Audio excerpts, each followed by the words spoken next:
No, Now, I've heard a story about you in a puddle. Is that true? Me in a what? A puddle. A puddle? A big puddle. A big Fell puddle? into a big puddle What? while you were blowing up a chimney? Oh, yeah, about nearly dying. Yeah, it wasn't fair. It was a bloody puddle, yeah. They were an hole in the floor. They told me it was a puddle. No, it isn't. No, I'll tell you this story. It's quite frightening, really. This chimney stack, I've nearly come to dying twice in all my 20 odd years of, nearly 30 years of climbing up chimneys.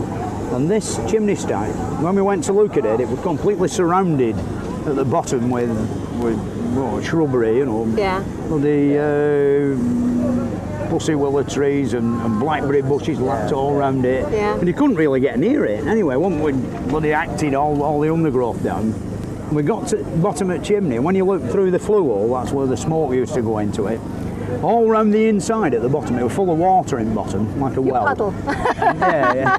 Well, the thing is, all the brickwork were eroded away, and the wall had gone from like 2'6" thick down to 9 inches. You know, it had gone like from that thick of a chimney, you know, to 9 inches. So that's a hell of a lot of bloody weight pressing on this 9-inch wall all the way around bottom. And of course, the thing was about 160 feet high, and the what I've got to worry about is already on the grass in what had been all the undergrowth around the bottom, there were faces off bricks, you know, with the pressure downwards, boom, you know, it had blown bits off the outside, you see. And you think, bloody hell, you know, there's the chimney standing there like this. If I start to chop an hole in this side, the pressure on the brickwork around the back will become greater and greater as you are cutting and putting your props in. It's still going a lot more weight on back than there is on the timber, you see. Yeah. And it's getting to a stage where I'm thinking, well, even though there were miles off halfway mark, it's so weak down below in the water that it's going to go, you know, it's going to crunch, you know, crunch the bricks up that I've not cut out, you see. So the old boy who were helping me, he was like coming up to 70, you know, and I can run a lot faster than him. And so I said to him, Luke, did you send him in there? God, no, did I bugger it? No. I said to him, Luke, Gordon, you go over there and get out where work compressor is and get about 3 lines of bloody pipe on compressor, because I didn't know which way we're going to go, you know. All that I knew, you know, you're going to run, but it's going to be hard to run. The thing is, on this side, there were a brick kiln with trees 6 inches diameter growing on top of it. So you could tell it hadn't been a brick kiln for the last bloody 40 years, you know. That side of it, where the clay pit had been, there were a big fence up that had red skull and crossbone signs all around top of it, because they filled it up with some highly toxic stuff and put some topsoil on, and they'd surrounded it with this bloody oasis kept sinking in it and all, you know, donkey plonkers. So I couldn't run that way, I couldn't climb on the brick kiln. That way were impenetrable bloody blackberry bushes and all that. Behind it were the scrapyard from a forge, all lumps of iron and piles of cinders and all sorts of bloody rubbish in way. So it's a bit worrying, you know, which way you're going to run if it's heading for you, you know, sort of thing. The thing is that I'm stood round this side and the bonfire's in front, and we lit the fire round here.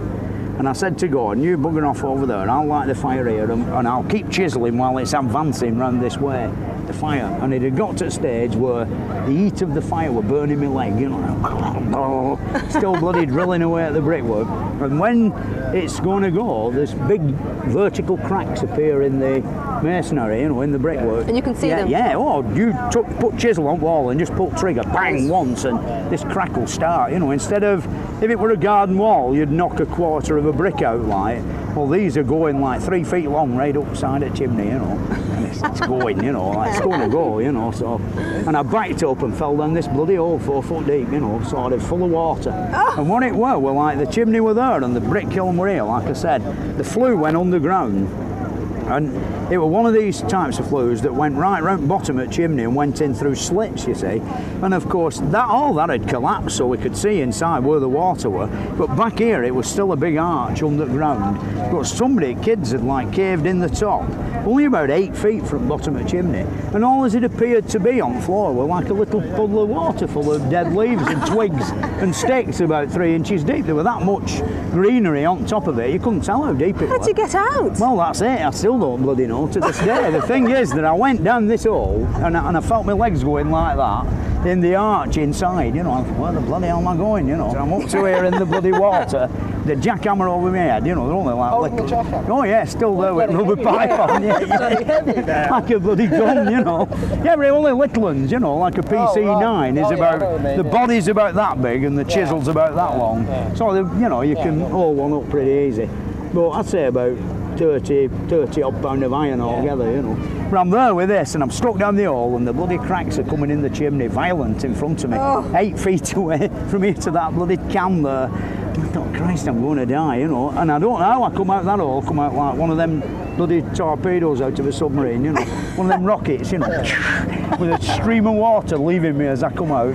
And I landed on terra firma and I legged it down. I never saw a chimney fall down, you know. It just boom, I heard the roar behind me. And we went back after and the bloody hole had gone, you know. If I'd like demobilised myself down the hole, it would just have been a rubber pipe going across the ground and, you know, just turning down under all this brick, you know. Bloody dead and gone, like, yeah. But I made it. I got out of the hole, you know.